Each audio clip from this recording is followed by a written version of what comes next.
Welcome to the Robbie Rowe Show.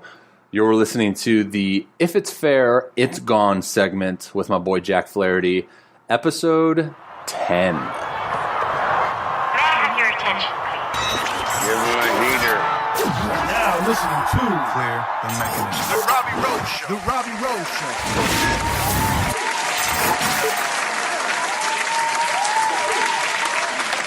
What's going on, guys? It's your boy Robbie Roland here, host of the Robbie Rowe Show. You're listening to the If It's Fair, It's Gone segment with my boy Jack Flaherty.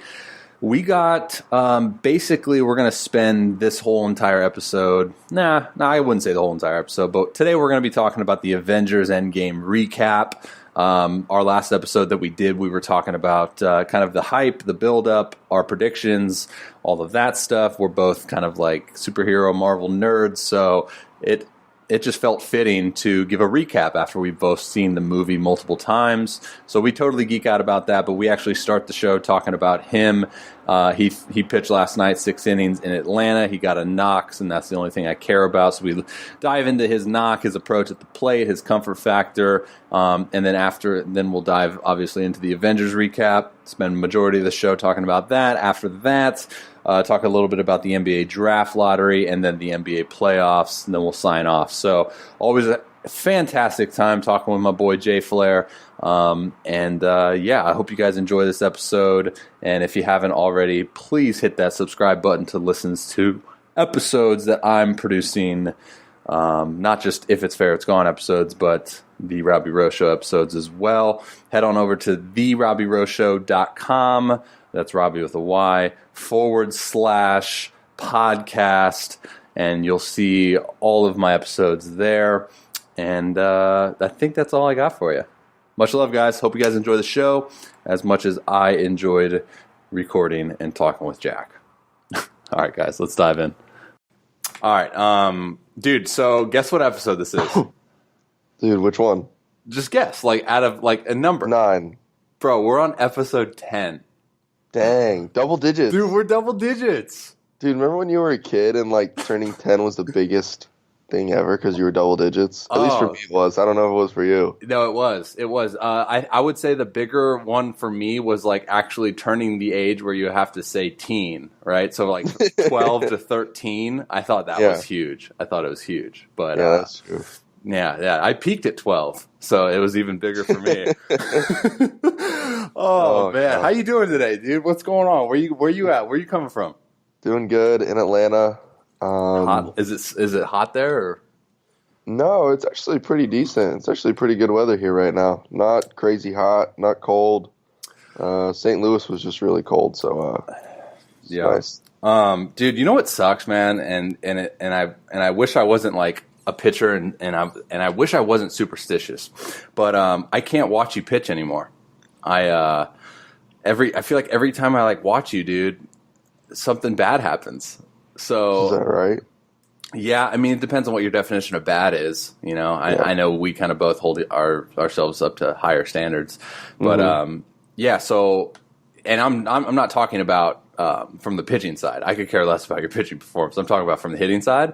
So I didn't watch yesterday, and you had a knock. So huge knock, man. You were 1 for 3, right? Yeah, 1 for 3 with a ribby.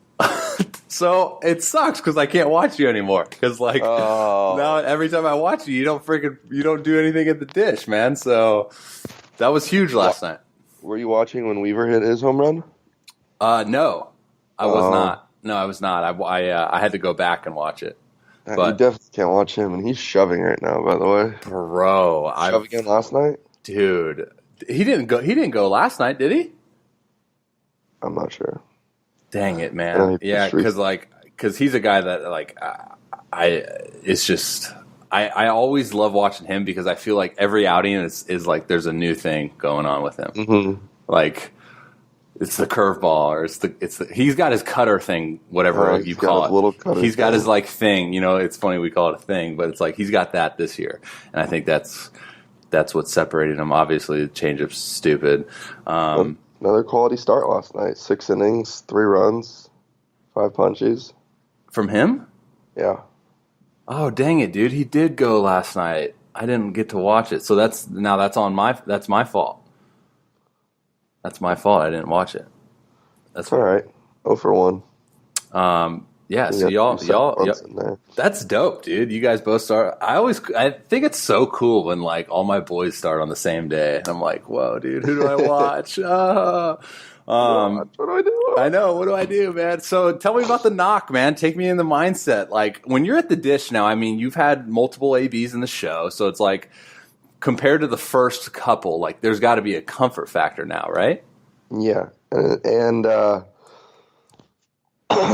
yeah, there's a comfort factor, and there's more of a like getting into the box and just feeling more and more comfortable the more times that I get up there and the more consistently, because it used to be AAA, everybody's like, oh yeah, you're hitting now. I'll be like, I mean, I hit once every month, just depending on if you get a matchup with 2 National League teams. But now it's every single start, so it's just becoming more consistent.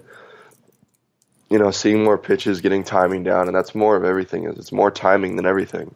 It's more timing and just feeling comfortable with where my hands are at. And yesterday in my first at bat against Flaherty, lined out to right, and Bader was like, "Yeah, you got to get the head out because everything I hit is center field and over." And I was like, and you can see it's just funny because of where they were playing. Like he was literally playing on the right field line, and that's almost where I hit it. Stakes. And like I barreled it, but it was right to him. Yeah. And then the next at bat, I went to get the head out, and he threw a slider, and I hit weak contact, so I pretty much walked to first, and then first pitch fastball, and just made sure I was on time. Well, the Flaherty throws freaking cheese too. Like, I mean, does it come out good? Like, is it look when you're in the dish? Is it like holy smokes? Yeah, it's got some jump to it. Yeah. That's dude. So this is another question that I've always had too, because like I remember specifically, like we talked earlier about being 10 like younger guys, and I remember being at that age and like looking at and watching big league games and always seeing the pitcher like jog to first, and I always told myself like, if I'm a pitcher in the big leagues, like I'm going to give it 110%, like down the line, because I'd feel too bad, because I jogged to first. Like, does that ever cross your mind? Like, you shouldn't walk to first or like barely jog. There's times, yeah, but then there's times where it's like, this isn't the one. Do they tell you like up there, like, hey, take it easy? Well, depending on the situation, if it's a close, if like, it's just really reading the situation. Like yesterday, my second at bat, it was like 4-0 or something, and I was up there with 1 out, and I hit a soft ground ball to second, and it was just kind of like, save your legs, no reason to give it, right. We're all out, but yeah, if I pull something on the ground, I'm gonna go a little bit harder because just more of a chance that they are waiting back on it, and it kind of catches them off guard. But it just depends on the situation, how hard, but yeah, I know what you mean. Whereas, you get into that and you're like, all right, yeah, I'm going to go hard. Yeah, like, why not? Dude, that's well, because you're a fast dude, too. Yeah. Like, I've seen a couple occasions where you've made it a really close play.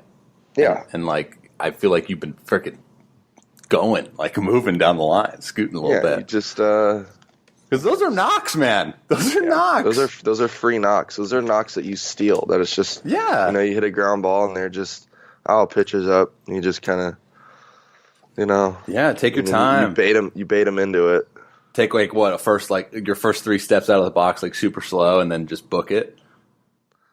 You may not get out of the box that fast, but even usually because it's the pitcher, they're a little bit less on guard, and so you just get out of the box good, and the next thing you know, they look up and like, oh man, I got to get rid of this. Yeah, I hear you. So, what you boosted your average? What are you at? Like I think it was like 143.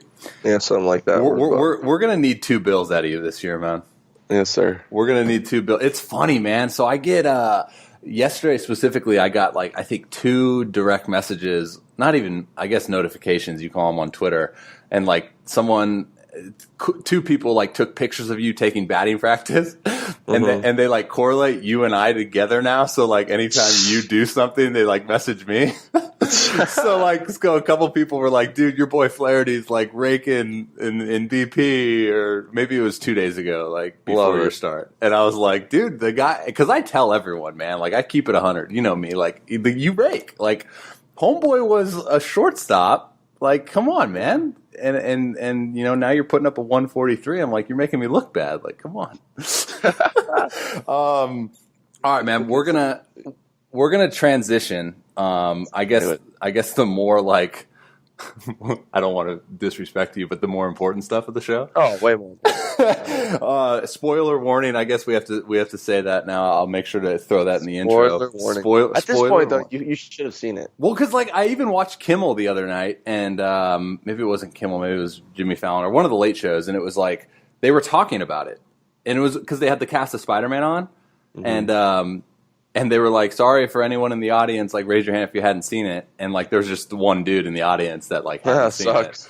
And but like yeah, everyone's talking about it because the Russo brothers lifted like the spoiler ban or whatever they called it. They lifted it from the movie, but yeah. So I feel like everyone's talking about it. It passed like $1 billion in the first like 13 seconds of it being out, so it's killing it. And you've seen it twice now in movies. I've correct? seen it twice. How many times have you seen it? I've seen it like legitimately from start to finish, probably like 6, and then just dabbling in like specific scenes of the movie via YouTube or whatever it is, probably a total of 311 but let's go ahead and recap, man. I know kind of where you stand, but I don't know, after we haven't really talked since you saw it again, so has anything changed on your end?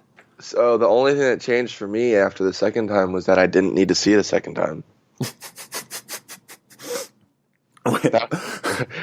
Wait, what? I went to see it the second time, and you know, it was about a week and a half later that I went to see it, and I saw it with Ueno and Waka, and I was kind of like, I don't really know that I needed to see it a second time. You know, I wanted to see it again, see if I missed anything or see if I caught on to anything.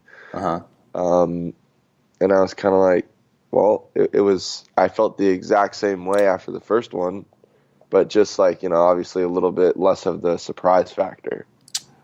Interesting. So like that's kind of the opposite of what I thought you were going to say. Really? How did you feel? No, I just thought, because usually with these Marvel movies, right, there's so much in there, and it's tough to like dissect it all. And then that's why I like going back and like exploring the little things in it. But yeah, I will say, because you and I texted like literally the whole day when we went and saw it at midnight, and you know, I think it's cool, man, because like you and I had very similar like opinions on it. Yeah. And I'm trying to pull up, because I remember like I specifically screenshotted the text, and it was like, hey, this is what I liked, this is what I didn't like. But yeah, like you and I were very similar in regards to the types of things that were kind of just yeah. I'll tell you what, man, like, and it kills me every time, like going back and watching it, but that 5-year time jump, yeah, it's like it's great, but it's tough for any movie because there's so much in that. It's obviously like 5 years, so they just kind of throw that stuff out there, like the Professor Hulk thing that killed me because I really wanted like a big reveal and like kind of like that moment, and then the background music and like whoa, and then the Fat Thor, man, like I love it for like the split second, right? Like it was like, that's cool, man, because you're showing like this freaking Norse god, like he has this humanity side to him. He's dealing and coping with the guilt. Like I get it, right? Like I totally understand it. But as soon as Homeboy like wields the freaking two hammers, I thought he was going to go immediately ripped Jack Thor. I was hoping he'd just fight the battle shirtless, because I was like, look, man, I came here. I need to see what I want to see. All right. Okay. So I found the screenshot. I'm just gonna go ramble. It's five topics. So it's I said originally I thought they made Fat Thor a joke. I thought I thought they made actually not even Fat Thor, but like Thor as a character, a joke, kind of like the whole entire movie until maybe the final battle sequence. But then it just felt like in the battle sequence itself that he was absolutely getting worked. And a part of me, I don't know why I did this, but a part of me was like, oh, it's just because he's fat and out of shape and he hasn't battled in so long. Of course he's going to get worked, right? And that was tough. And obviously, too, like I said, the Professor Hulk, I wanted to see that convergence. They hyped it up so much in Infinity War that I think for me personally, as a movie-going fan, it was something that I was like, okay, I can't wait for that moment when they finally, like, it clicks. Snap, no pun intended, haha. But it finally clicks, and it's like a little hoorah moment. And then, dude, I'll tell you what, I think this might be my biggest one. The Thanos in the end of this movie there's no personal connection to the Thanos that actually snapped his fingers. Because it's it's a totally different Thanos. Is that the hotel phone? Yeah, I don't know why they're calling. They're like your wake-up call. Hello?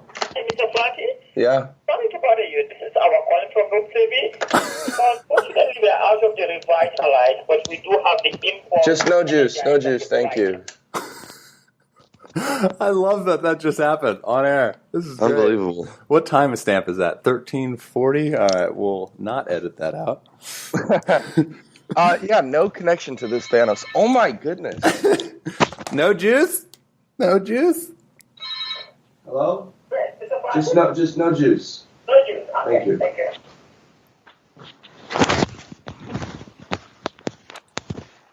Oh. Gosh, man, you didn't want juice. Like, how hard is it?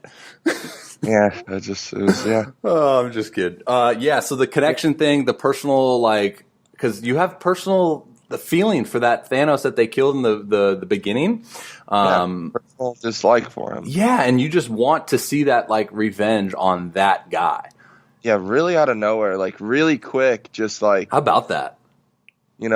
Hey, he's dead. Well, now what? Dude, like, I gotta admit, man, they did an extremely good job at the way they did things in the movie that no one kind of expected or theorized about. I thought, and tough too with a movie like that, because I mean, you know how it is. Like, there's so many theories, and everyone's speculating. And it was like, how many people thought, oh yeah, Thanos was going to die in the beginning? They just immediately kill Thanos, and it's like, what? What do you mean he's dead? Wait a second. Now, what is the rest of the movie about? How do we do this? And then I thought that the Black Widow sacrifice, her being like a key character. I mean, she was introduced in the MCU even before Thor and Captain America. Yeah. So like, she was. I mean, make fun of her all you want as far as like her not being like a quote unquote superhero, but I felt like was a big, key, integral part of like all of the MCU, and it just felt like the whole death thing was like, okay, you knew going to Vormir that someone was going to have to die. 100%. That was the weird part, is they knew somebody had, and I wanted it more to be a team like decision. Yeah. And then they sent two people, and then obviously the two people when they got there were going to fight over it. Like, well, you didn't know. Or they didn't know, because like now I've watched that like multiple times too, because I wanted to like find if there was anything in there, but all they knew was that that's where Thanos killed Gamora. Like, they didn't know that there was any like sacrifice that had to be had. So I mean, that's what's tough, Yeah, because it wasn't like, oh, Thanos actually said he had to do it. Sacrifice Gamora. But it was funny too, because I watched Infinity War again, obviously, nerd, and he says in that when I forget the girl's name from Guardians, but she's got his like hypnotized or whatever, and this is when my boy Quill frickin' ruins the movie. But he's like, I had to. So Tony Stark was there. Yeah. So was Nebula, and it was like you heard him say that he had to. So it's like, for me, as smart as Tony Stark is, you couldn't connect that. You had to know You had to know that, like, hey, he went there. He didn't come back with him. He says he had to sacrifice Gamora. Yeah. I don't know, man. Let's just connect the dots a little bit. Yeah, here. well, because Nebula says, like, he went to Vormir with Nebula, and then he came back with the Soul Stone, or he came with Gamora, and he came back with the Soul Stone and no Gamora. And it was like, and then he says he had to. So for me, it was just one of those things, you know? It was like. Yeah, I wanted it to be better. Yeah, so. Not only did it just feel like kind of like what, but it just felt like. I don't know. It like wasn't huge. It wasn't like a huge moment in the movie as far as like deaths go. Yeah, but again, it was interesting because we obviously we knew like we knew going into it somebody wasn't going to come back from that, and we knew that, you know, I was like, well, who is it going to be? And we, you know, I mean, at least I was trying to figure out. Like, well, who's going to sacrifice themselves? Who's it going to be? Who has somebody to lose in it? Yeah, that's what we talked about the last. And that wasn't necessarily the combo that I thought going there. Yeah, you know, it's kind of like one of those things where it's like it didn't kill the movie for me, but it was like, dang it, you know, like because deaths in the MCU should be like weighing emotional tolls on you. I feel like because they don't do it often. So like when they do it, it should be like, holy smokes, huge surprise. And I think the surprise factor got taken away when they were going to Vormir. Why did it just do that? What'd you get? Did you get breakfast, lunch? What do you got? Why did that? Hang on, I can't hear you right now. What the heck, dude? This happens all the time. You know, and my other confusion was I thought you had to be of. So, did you only have to be like godlike in order to wield the Power Stone? Dude, and that's another thing, man. Was like, so I'm a little bit confused about that part. About how, like, I understand the Soul Stone, like you had to sacrifice somebody, right? And like obviously when it came down to those two, you knew they weren't going to get rid of Hawkeye because they showed him in the beginning of the movie his family, like losing his family, and that he had so much basically to live for, and like he goes haywire. That was interesting, like him going total haywire, just like total rogue. Ronin, man. Okay, so I'm going to try to break this down to the best that I know how, but like in Guardians, right? So take your mind back to the original Guardians when they're in that room with the Collector and he's kind of giving the brief overview of all the stones. And then that's when he says, like, no mere mortal can wield like a stone. And then remember the girl that is with him, like, picks it up and blows up. Now, this is the confusion because me specifically thought that he was talking about all of the stones in general, right? Like every stone, like even the Tesseract, like when Red Skull like actually held it in his hand, he like got portaled, right? Obviously, we know now to Vormir, and like it was like one of those things that you should always like be cautious of because you never know what was going to happen. And then wasn't there a couple occasions? I know specifically the Soul Stone with Hawkeye. He's actually like holding it, and like Hawkeye holds the Soul Stone. He's holding the Soul Stone, right? But then even when they're running around like tossing the gauntlet around, like you can't tell me that no one touched a stone there. Right, like they're popping out. The gauntlet was in the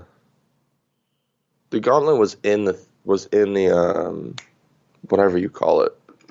Yeah, no, I know the stones were in the gauntlet, but it was like the stones were in the gauntlet. But they're still like they can still physically touch the stone because they're like they're just chilling out. What I think there was on another occasion someone just like held a stone too. What? Well, the Hulk. He held the time stone. Yeah, yeah. So they picked up the time stone. Yeah, she just handed it to the Hulk, like, oh, here's the time stone. So the Hulk, because when they all came back, so Hawkeye had to show up holding the Soul Stone. The Hulk showed up holding the time stone, and then the other ones were in the briefcase. So maybe it's just specific stones. The power was still within that little ball thing. And then the time or the Space Stone was in the briefcase, and Rocket had the ether. Oh yeah! In shout out Natalie Portman, man. Dude, unbelievable. Nat Great Port, to see her in there. Padme making a comeback. Mm-hmm. So Yeah, I don't want to get too nitpicky. I thought there was two things in this movie that I look at as a whole and I go, okay, like that's too easy. So for me, the first one was the MVP of the movie, the rat letting Scott Lang out of the quantum realm. Like, looking at that, you're like, okay. So if that rat doesn't, if that rat doesn't like push those specific buttons, like he's not coming out, and the rest of the world's dead. You know, like that's another one of those things. I know it's super nitpicky, and I don't mean to totally just take a piece over the movie like that, but it is one of those little things that I look at. And then the next thing was like Nebula, our Nebula, New School Nebula, ruined everything. So you don't put her on that mission, like old school Thanos never finds out, and then therefore like they have easy peasy cakewalk with no final battle. But and of course she doesn't say anything, you know, like, oh, she doesn't say anything until she gets there.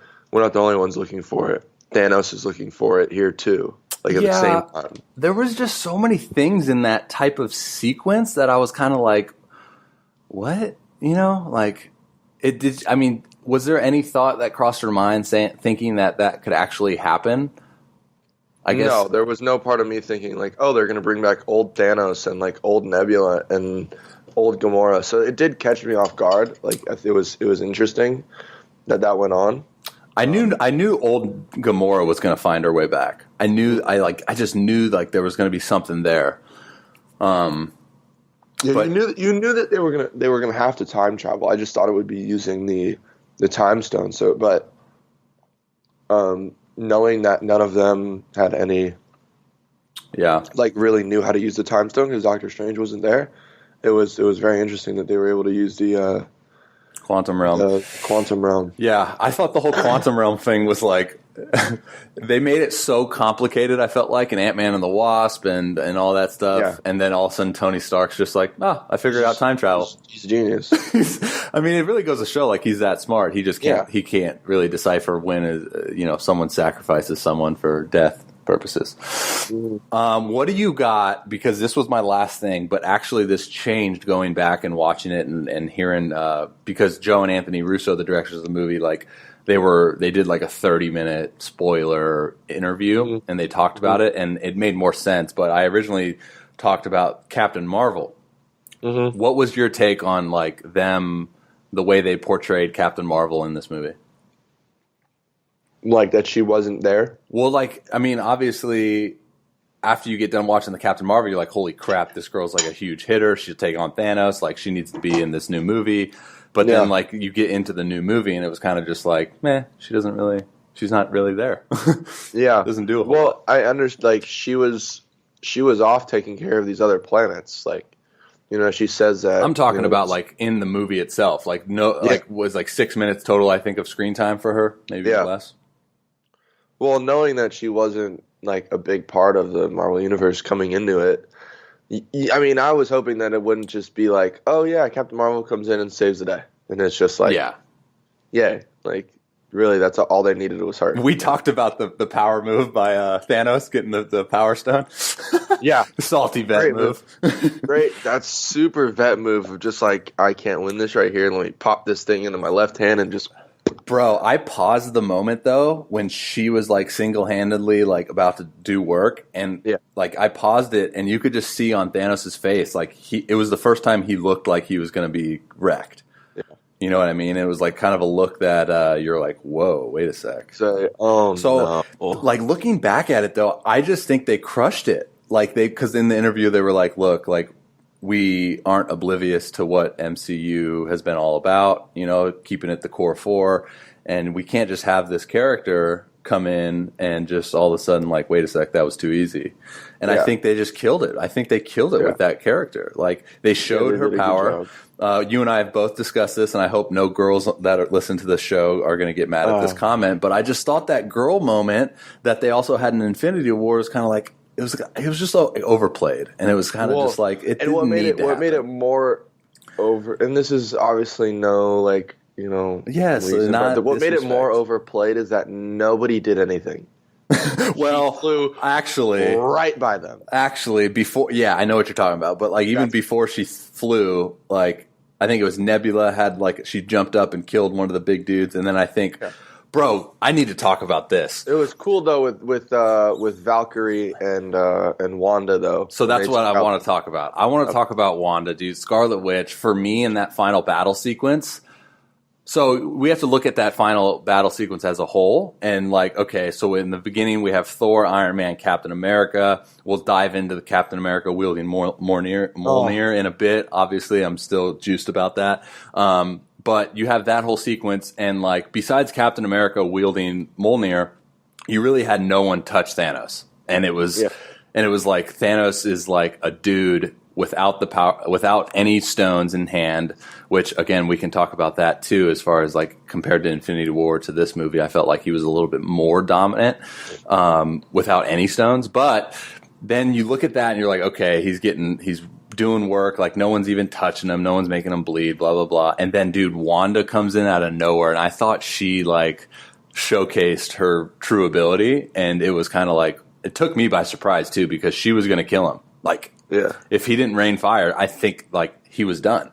Yeah, that's why he had to do it. He was like, I'm gonna lose. Yeah, he was done, dude. But then no one really talked about that. And all the like the videos that I've watched, like no one's talking about, they all talk about like, oh, Captain Marvel is gonna beat him, or, you know, this and that. But it was like, bro, like, did we not watch freaking Scarlet Witch, like about to tear him apart? Yeah. So I thought that was something. But yeah, like going back to the Cap and wielding the hammer, man, like that was for me the biggest moment. I think I speak for a lot of audience. That was sick. It was just like you just saw the hammer come flying through, and for a second I was like, did Thor just like somehow like wield the hammer or something? And then you saw it go flying back, and Cap's holding it, and you're like, oh, yeah, this just got really cool. Yeah. Put it as simple as that. It was just like, damn, that was pretty sweet. That was like, so sick. You knew it was going to be, you know, obviously going back to Ultron. Yeah. So like, did you hear that theory? Which one? All right. So I don't know if this is true, but the dude that I listened to like said that this is from like screenwriters within the MCU. I don't know if he was lying or not, but they said that. So get this, in Age of Ultron, Cap is such like a down-to-earth, genuine dude that he knew that he could lift the hammer, but he chose not to because he knew that Thor was like an emotional guy, and that if he did lift it, like Thor would be devastated. So he knew that he could lift it, but he just chose not to. Ooh. So interesting. I was like, that's a hot take, dude. Building up Captain America. Totally. Like, well, in the comics, he's always been worthy. So we kind of knew it was like, I thought another thing like that was amazing was like when they were both side by side in the fight and he wielded Stormbreaker and he was like, no, you take the little one. You get the small one. You get the little one. Where do you put Cap's power ranking? Like he's got to jump like what? He jumps 72%. Yeah. Yeah. He jumps to like he was second tier, you think? Like where he was? Because I put like, yeah. He was like obvious like you got to put Thor and Captain Marvel in that general vicinity. I would say in tier 1, and then like tier 2 like Hulk, Vision, Iron Man. I wouldn't put Iron Man in tier 2. I'd put him in like 3 with I would say Iron Man and Cap were like in tier 3. Iron Man kind of wrecks, but absolutely. But I mean, he's still a human being. Okay, yes. You know? But yeah, Cap immediately jumps like once he's able to wield the hammer. I just thought like Thor the whole movie like didn't do much, man. Like you look at him in Ragnarok and you're like, holy smokes. You look at him in Infinity War, he does absolute work and he's hot. And then this movie, he really didn't have like a moment where it was like Fat Thor. Thor's killing it right now, right? So, and I think that was intentional from obviously getting like a lot of screen time in the previous two, but I don't know. That was kind of just my thing with the personal ties and the connections to that. The one part, the two parts of the movie that got me juiced was Captain America wielding the hammer, and then when they all came back and you see all of oh my gosh, Thanos' army. And Cap, you read me? Cap, you're on your left, and then you just get all of Wakanda coming out. I just got goosebumps. and they get the Wakanda chant going. Yeah. And you see freaking Black Panther and what's the other guy's name? Which one? Like the other dude in Black Panther, but you know how M'Baku. Great Dude, this all right, so I didn't notice this, and I'm sure you didn't either watching the movie and just kind of just being a fan of it, but so the MCU threw in something super special to like for the fans. Remember when Hawkeye's like running around with the gauntlet and then Black Panther's like, Clint, let me take it? Uh-huh. So how about this as far as like, I don't know, there's like a word for it, but foreshadowing? Not foreshadowing. That's not. Anyways, so it goes from Clint, who's a old member of the Avengers, to Black Panther, who's a new OG, to Spider-Man, to new OG, to Captain Marvel. So it's like, hey, we're passing the baton on to the new guys to lead this MCU. I thought, like, when I heard that, I was like, you know what? That's freaking dope. It was pretty cool. Yeah. So I was like, that's cool that they threw that in there. But here's and this is, I guess it's a question for you, but it was kind of like when I looked at the movie again and thought like, okay, what is their game plan in that final battle, right? So they're trying to get to the quantum realm because Hulk says you need to get the stones back to the original spot, right? So their plan was to do that like right away in the battle and get the stones out and just go. And then it all of a sudden changed when he threw the sword and blew up the van and lost their only other means of time travel. So then it changed, and then that's when you had the Iron Man sacrifice, right? So the Iron Man sacrifice would have never had to happen if they got the stones out of there. So like, what was the plan? Like Captain Marvel was just going to go into the quantum realm and she had no idea. Like, it just felt like to me like that she wasn't a member of the whole going back in time. So like, what was she going to know? I think they were just going to get it to the van and try to figure it out from there. You didn't have time, though. You know what I mean? I know.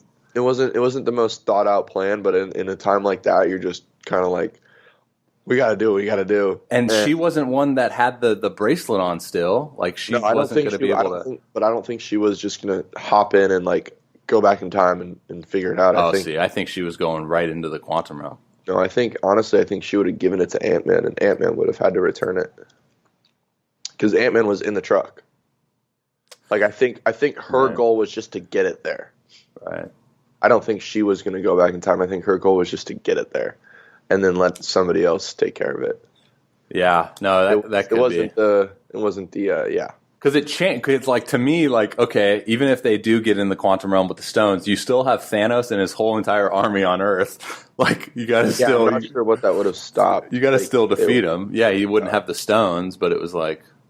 Okay. One more thing, and then that's all I have. But the last thing was, okay, Hulk puts on the gauntlet to save, like, we know Hulk, MVP, dude, for sure. Thanks for bringing everyone back. But you can obviously tell by his reaction was that he was, like, grinding to get it up and, like, use it. No, that's funny. I said that.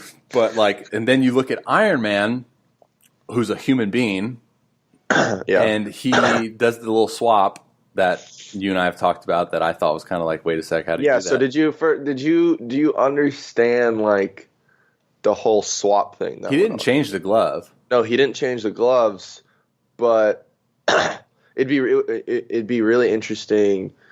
Obviously not, there would never be like a spin-off of it, but it'd be interesting to actually like, how in the movies, like you'd get into Iron Man's helmet and you could hear Tony Stark like command something, and they do a swap, and his whole thing has always been that his technology is just so advanced and then so above everything that he can anything that is controlled by his.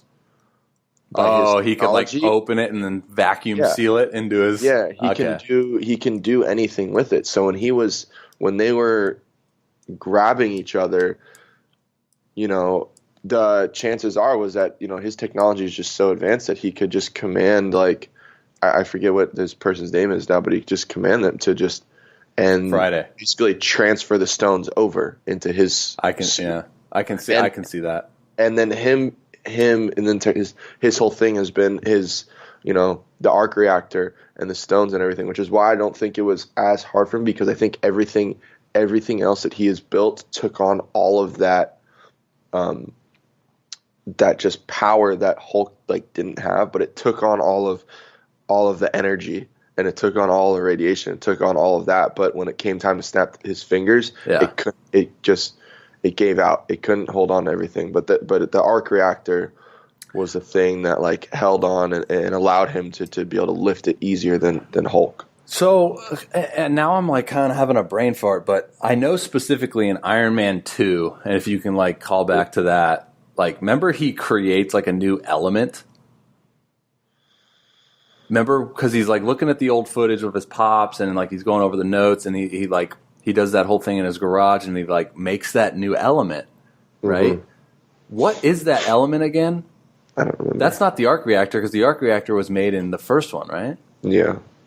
Yeah, I'd have to go back and look at. Maybe because it was his new chess piece. Like there was a new and improved chess piece. Well, he didn't need his struggling. Chess piece. Yeah. In Iron Man 3, he got the surgery. Yeah, but like in the second one, I think. Yeah, because I think you're right. I think you're right. He made the new chess piece that was a triangle. Yeah, that's funny how we like look at it like that. Oh, it's just the triangle one. Yeah, the triangle. What did you think about the flashback scenes? What was your best part of them going back in time, or favorite part? Probably Tony and his dad. Ooh, okay. But I thought it was a little drawn out, but all right. Okay, I will say I wasn't like, I didn't love all of it at first, but then like when it came down to the end of it, it all kind of made sense. It made sense because, Tony got his chance to say goodbye, which he never got. Yeah. And then obviously he got his chance to say goodbye, and then he ended up sacrificing himself after that. Captain America went back, but then, he was right there, just literally on the other side of the wall. Yeah, it goes full circle. From Peggy, and he never got to see her, and then obviously he goes back in time and gets to live his life with her, which was you could see that coming, and especially going back to Ultron where, Wanda shows them their fears, right? And you see them celebrating winning the war. Over. And his whole thing was, without war, what good is he? Like, that's his whole everything. Purpose. So they won the war, so he went back, had his dance, and lived his life. It's crazy too, because like you look at it from the first Avengers movie when like Tony and Cap are having their argument, and he's like telling Tony that he's not going to make the sacrifice play, right? And like, so you have these two character arcs, which again, I think, they did a fantastic job with these character arcs. And you have like Tony, who like grew from self-centered, egotistic, to now in Endgame making that sacrifice to save the world. And then you have Cap, who is like, the sacrifice guy in First Avenger, wanted to, kind of basically always wanted to sacrifice himself, like that's who he is, and then making the quote unquote selfish play to live out, a better life. To live out his life, yeah. It's funny how like Tony Tony wanted it, and then he never got it at the end of it. But it was interesting how they gave him a real life for part of it. He got his 5 years, and then he got his 5 years. Exactly. He got his 5 years and whatever. It was always meant to be Tony, though. You're right. He every single time he tried to sacrifice himself. Yeah, but then he finally freaking did it, and bit the dust. No, that was a sweet scene, though. I thought, like the callback, "I am Iron Man." I got chills. Yeah. So, without taking up too much more of your time, I want to talk about one more thing. We can spend as much time as you want on it, but NBA playoffs. Can we talk about the lottery really quick? I have that written down. I didn't know if you wanted to dive into it, though. What do you got? Like, what do you think?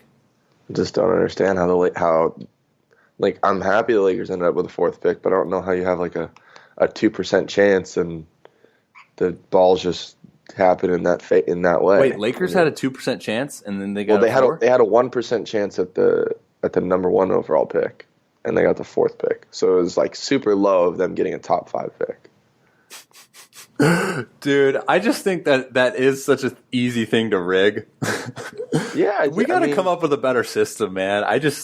I understand what they're trying to do. I know. And like trying to stay away from tanking. But where do you think this leaves Anthony Davis? He said he's still leaving. Interesting. Yeah, he said it, I think yesterday. Like, he was like, it doesn't change my perspective. Interesting. So he goes, and the Pelicans become Zion's team. I don't think that bodes great for him unless somebody else goes there. Well, you got to get rid of frickin' Julius Randle, too, on Pelicans, because they're literally, like, same type of player, I think. He just balled out, too. He did. He had a really good year. Yeah.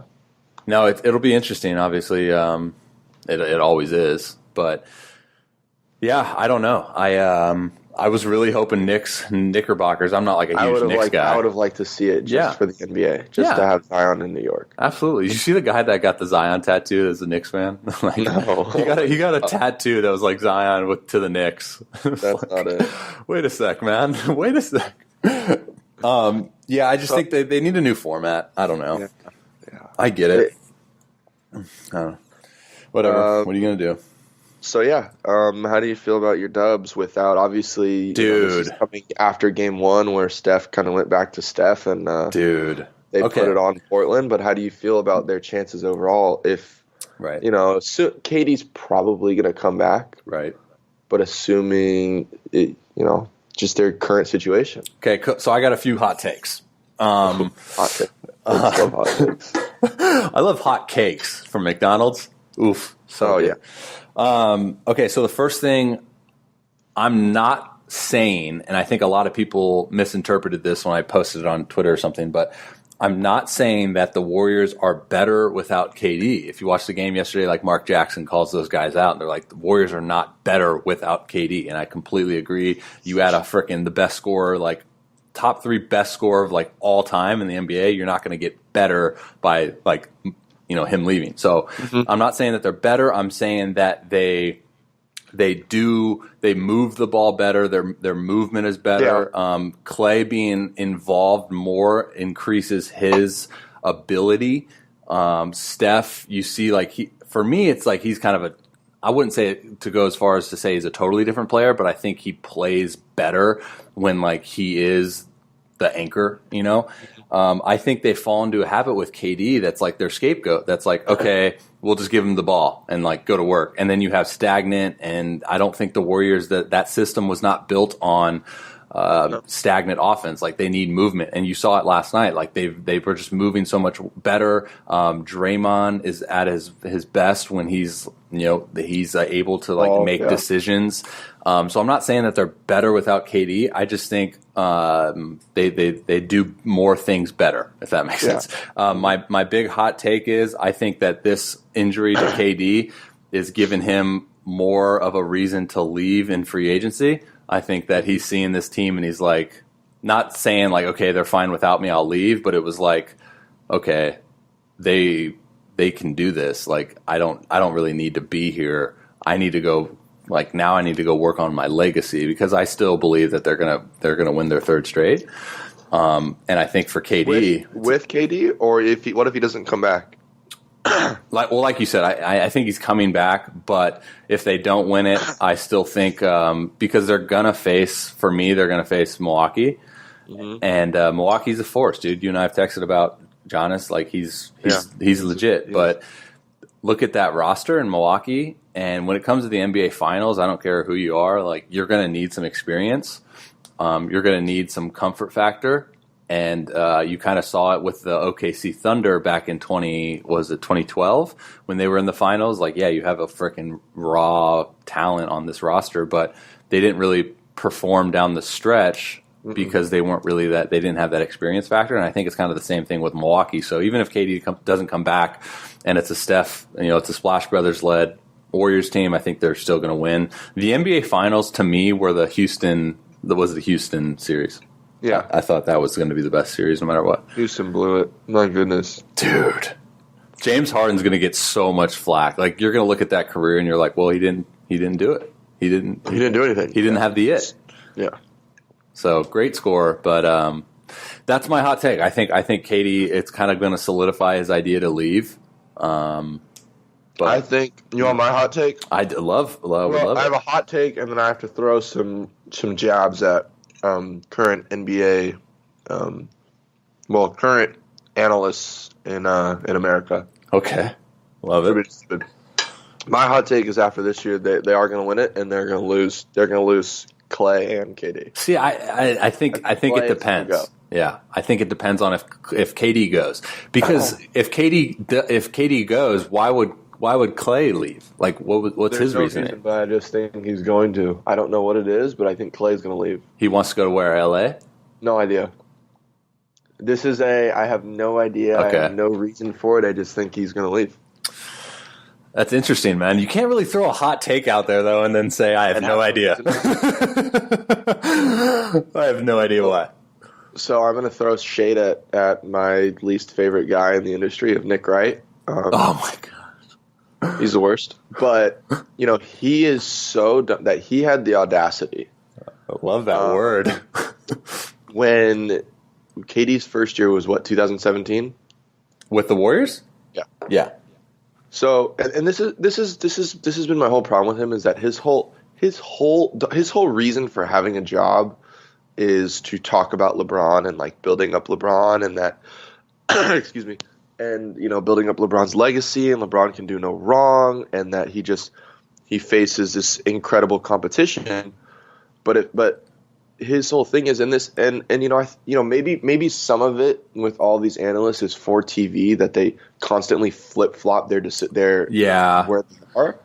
Like, maybe part of it is that, but I just don't know. I'm gonna just go on the idea that no, he truly flip flops, and all these guys continue to just flip flop their ideas because they don't know.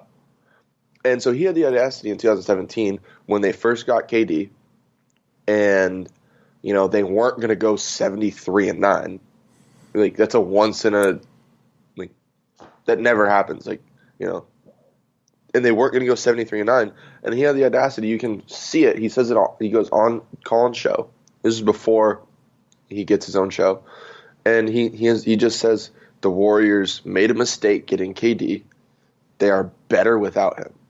Mm-hmm. Like, 100% believed. And he went and looked at the numbers and was like, look, they're just better without KD. They're not as good this year. They're not going to do this. I don't, they're not the favorites right now. They're not the favorites. They're not, they're just not as good as they were last year. Mm. And it's just like, no, it's not true. They were clearly better.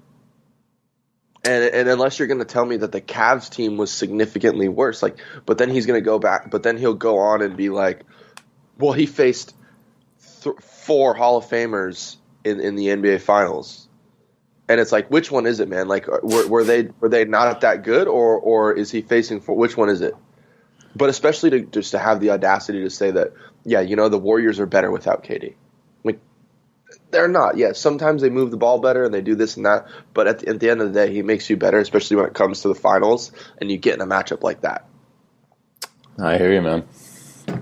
But that's my big. I love that you got fired up for that. I can't stand him because that's his whole spiel is LeBron's this, LeBron that, LeBron can do no wrong, and then, right. But he faced 4 Hall of Famers in the NBA Finals, but at the same time, that same year, I said, they're not that good. They're not as good with KD. Nick Wright, man, he gets so much flack on Twitter too. I love it. He's terrible. But you know what sucks, man, is its ratings, and I think a lot of people just watch him because he's terrible. Yes.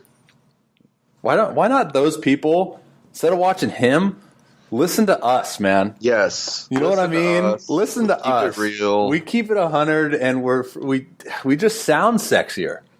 Oh, yeah. And I think that's I got to ask before we hop off here, what have you been eating this whole time? What's the meal of choice? Post-start. Nice omelet, okay. And some potatoes and an English muffin. So, obviously, you remember the movie Like Mike? Mm-hmm. Is the big leagues like that, where you just dial 6 and they come to your room and it's all free? Yeah, but it's not free. Yeah, nothing's free in this freaking world. No, even though it's like it's just free. You just order it and it's free. Yeah. Nope. Not. I love that movie. Great movie. Yeah, I put them in top 10 sports movies of all time. Oof, hot take. Next time. Next time.